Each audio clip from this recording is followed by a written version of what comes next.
Ahora abran sus Biblias, por favor, en la carta de Pablo a los Efesios. Continuamos nuestro estudio en los versículos 7 y 8 del primer capítulo. Pero ahora, antes de comenzar nuestro mensaje, vamos a orar a Dios y buscar su voluntad. Padre, te damos gracias una vez más por tu santa palabra. Sin ella no podríamos continuar, pues es lámpara a nuestros pies y luz para nuestra senda, y nos regocijamos de que nos hayas provisto y preservado tu palabra, pues es poder para salvar al que cree y para suplir nuestras necesidades espirituales. Te pedimos que el Espíritu Santo mismo ministre tu palabra llegando a muchos corazones y hogares en esta hora. Los enfermos, aquellos que están en hospitales y geriátricos, aquellos que están enfermos en sus propios hogares. Dios toma sus cargas. Dios, dales paciencia extra y amabilidad a aquellos que están ministrando en el cuidado de los enfermos. Oramos además por nuestros jóvenes amigos que nos escuchan. Oramos por aquellos queridos hermanos que han estado apoyando este programa, enviando sus ofrendas para la continuidad de nuestro ministerio radial. Y ahora, Padre, te pedimos que nos bendigas con tu palabra, orando en el santo y digno nombre de Jesús. Amén. Efesios capítulo 1 y versículos 7 y 8 dice: en quien tenemos redención por su sangre, el perdón de pecados, según las riquezas de su gracia, que hizo sobreabundar para con nosotros en toda sabiduría e inteligencia. Ahora surge la pregunta: ¿cómo Dios nos hizo sobreabundar en sabiduría e inteligencia?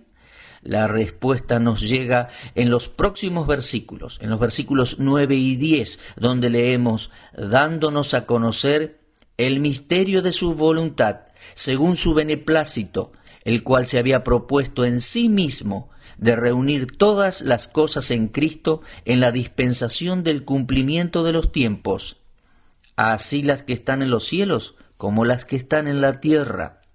Esta es la manera en que Dios hizo sobreabundar su gracia para con nosotros en toda sabiduría e inteligencia. Él nos hizo saber el misterio.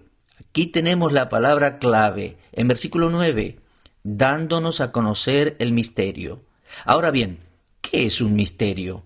Bueno, un misterio no es algo misterioso, sino que la palabra misterio se refiere a una verdad que había estado escondida, pero que ahora es revelada, es dada a conocer. No es algo misterioso al presente, sino un secreto, algo que fue guardado como secreto, pero que ahora Dios nos ha dado a conocer. Hay varios misterios en el Nuevo Testamento, el verdadero significado de lo cual Dios reveló a Pablo, con lo cual tiene mucho para decirnos sobre su voluntad para con Israel, para con la Iglesia y para con el mundo entero. Por supuesto que todos los propósitos de Dios llegan a su cumplimiento en Cristo Jesús. Esta presente dispensación de la gracia comienza con la revelación de Dios en el nacimiento virginal y la vida virtuosa del Señor Jesucristo. La voluntad revelada de Dios para el futuro son todos estos planes que llamamos secretos. Esta revelación alcanza su cumbre en la cruz del Calvario y continúa para revelarse Dios a sí mismo en la resurrección corporal y el ascenso del Señor Jesús. Así que, de muchas maneras, Dios comenzó a revelar secretos. Las parábolas de Mateo 13 contienen la revelación de algunos de los secretos de Dios, verdades que aún no se conocían hasta que Jesús las enseñó en aquellas parábolas. Ahora, en este momento, al presente, mientras hablo, la autoridad de Jesucristo no está plenamente reconocida en la tierra, sino que lo será al fin de esta era. Todas las cosas en los cielos y en la tierra serán puestas bajo su señorío.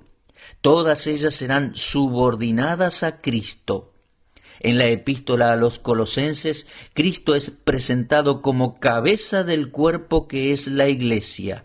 Pero cuando Él regrese, por Él, por Cristo, Dios reconciliará todas las cosas consigo mismo, tanto las que están en la tierra como las que están en los cielos. Muchos líderes militares han soñado con un imperio mundial, mas Filipenses 2, del 9 al 11, dice así: por lo cual Dios también le exaltó hasta lo sumo, y le dio un nombre que es sobre todo nombre, para que en el nombre de Jesús se doble toda rodilla de los que están en los cielos y en la tierra y debajo de la tierra, y toda lengua confiese que Jesucristo es el Señor, para gloria de Dios Padre. Ahora, en la expresión de Efesios 1:10, que dice, en la dispensación del cumplimiento de los tiempos, la palabra tiempos sugiere que Dios está desarrollando su plan a través de una serie de pasos definidos, la plenitud de los cuales aún no ha llegado en nuestro tiempo. En otras palabras, hay secretos que Dios no ha revelado aún mientras el tiempo avanza, y Dios progresivamente revelará su voluntad a la humanidad. De todas maneras, es la intención de Dios para el fin de los tiempos enviar a Jesucristo a la tierra nuevamente para reunir todas las cosas en Cristo. Esta intención de Dios fue en un tiempo desconocido, aún para los profetas del Antiguo Testamento, pero según el beneplácito de Dios, Él lo ha dado a conocer a nosotros. La primera venida de nuestro Señor Jesucristo fue en el cumplimiento del tiempo, pero en aquel día no meramente se ofrecerá a sí mismo, sino que ofrecerá su trono y reinará con vara de hierro. Eso corresponde al futuro, como puedes observar. Hablando de la futura gloria de Cristo, Pablo recuerda nuevamente la posición de los creyentes en Cristo, pues dice en Efesios 1:11, en Él asimismo tuvimos herencia, habiendo sido predestinados conforme al propósito del que hace todas las cosas, según el designio de su voluntad. Ahora, déjame decirte que en vez de la expresión en Él asimismo tuvimos herencia, es mejor entender el sentido que dice en Él asimismo hemos sido hechos herencia.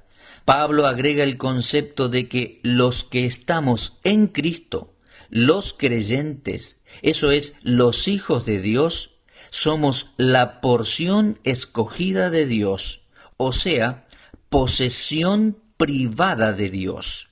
Como ven, queridos oyentes, nosotros los cristianos estamos predestinados para llegar a ser herencia de Dios. De Israel fue dicho una vez, allá en la antigüedad, en Deuteronomio 9:29 y también en 32:9, ellos son tu pueblo y tu heredad, y porque la porción de Jehová es su pueblo, y Jacob la heredad que le tocó. Cuando nuestro Señor Jesús retorne en gloria para establecer su reino, entonces toda la historia y toda la creación serán combinadas en una gloriosa y armoniosa consumación como su herencia. Pero lo sumo de su herencia serán aquellos que ha redimido con su propia sangre, unidos a todo Israel regenerado y reunido en su tierra. Mis queridos oyentes, este es el propósito eterno de Dios, y Él opera todas las cosas según el consejo de su propia voluntad. Qué majestuosa belleza y simplicidad podemos ver en el propósito de Dios. No es meramente que Cristo recibirá la tierra y todos los que habitan en ella, sino que nosotros habremos sido hechos su herencia. Oh, mis queridos cristianos, Dios tiene una gran inversión en usted y en mí. Él pagó un alto precio para tenernos, y ese precio fue la vida de su Hijo, la preciosa sangre de su Hijo unigénito, el Señor Jesucristo. Sí, así es, somos herencia de Dios. Significamos mucho para Dios. Dios te compró y también pagó por ti. Entiende que Dios tiene dos reclamos sobre nosotros, porque somos de Dios por derecho de creación, porque Él nos creó, pero también somos suyos por derecho de redención, porque Él nos redimió. ¿Puedes entenderlo? Es un privilegio maravilloso, y cuando ves cuánto significamos para Dios, eso debe hacer que le amemos y que le sirvamos con todo lo que somos y todo lo que tenemos. Recientemente alguien me dijo, ¿cuándo va a dejar de trabajar? Por supuesto, yo asumí que se refería a cuándo voy a dejar de predicar, y cuándo voy a dejar de enseñar, y cuándo voy a dejar de viajar, y cuándo voy a dejar de escribir mensajes y comentarios, porque ciertamente eso es lo que hago todo el tiempo. Entonces le respondí, ¿dejar de hacer qué? Si dejo de hacer lo que estoy haciendo, ¿qué haría entonces? Si significo tanto para Dios, si soy herencia de Dios, entonces mientras Dios me dé aliento, quiero continuar honrándole y glorificándole en todo lo que hago y en todo lo que digo.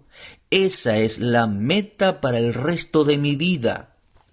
Así es, somos herencia de Dios, solamente porque estamos en Cristo. Ahora somos herencia de Dios y la razón por la cual nos hizo su herencia está en Efesios 1:12. Ahora, escucha y no pierdas esto, por favor. Dice así, a fin de que seamos para alabanza de su gloria, nosotros los que primeramente esperábamos en Cristo. Esa es la razón por la cual nos hizo su herencia, para que seamos para alabanza de su gloria. Somos el objeto de su amor y misericordia, pero eventualmente seremos el objeto de su gloria. Hablando a través del profeta Malaquías, Dios dijo en capítulo 3 y versículo 17, y serán para mí especial tesoro. Recientemente leí en el periódico que una señora había dejado al morir más de $90,000 en joyas. Bueno, eso ya fue, eso ya pasó. Ella dejó sus joyas para un heredero terrenal, pero la Biblia le llama a los creyentes tesoros de Dios. La palabra joyas significa tesoro especial y se usa por primera vez cuando David puso su corazón en la casa de Dios y entonces acumuló tesoros de oro y de plata para la edificación del templo. ¿Lo recuerdas? De la misma manera Dios está acumulando su especial tesoro, edificando un templo santo, como dice en Efesios 2:21, un templo santo en el Señor. Así es, mis queridos, Dios está acumulando su tesoro. ¿Y sabes cuál es su tesoro? Ese eres tú, ese soy yo. Todos los lavados por la sangre de Cristo y todos los que han sido salvos por la fe en Cristo. Entonces ahora cuando Dios mira sobre esta tierra pecaminosa y ve una compañía de seguidores de Jesús, entonces dice, serán mi especial tesoro. Seremos de mayor dignidad para Dios incluso que los ángeles, pues somos el valioso tesoro de Dios. Alguien dijo una vez, cuando Dios me halló, yo no era mejor que un adoquín, no era digno de que me recogiera, pero me llevó a su laboratorio de gracia y por la química de su propia sangre sacrificial me procesó y llegué a ser su joya en bruto, lo admito. Pero después de varios años de cortar y pulir, Dios me presentará al fin delante de su trono sin defecto alguno, absolutamente perfecto. ¡Qué maravilloso es todo esto! Ahora bien, de esta manera concluimos la segunda estrofa del maravilloso himno de alabanza de Pablo, para alabanza de su gloria, para la alabanza de la gloria de Cristo. Vamos a comenzar ahora la tercera estrofa del himno de alabanza de Pablo, y vamos a leer en Efesios 1:13 y 14.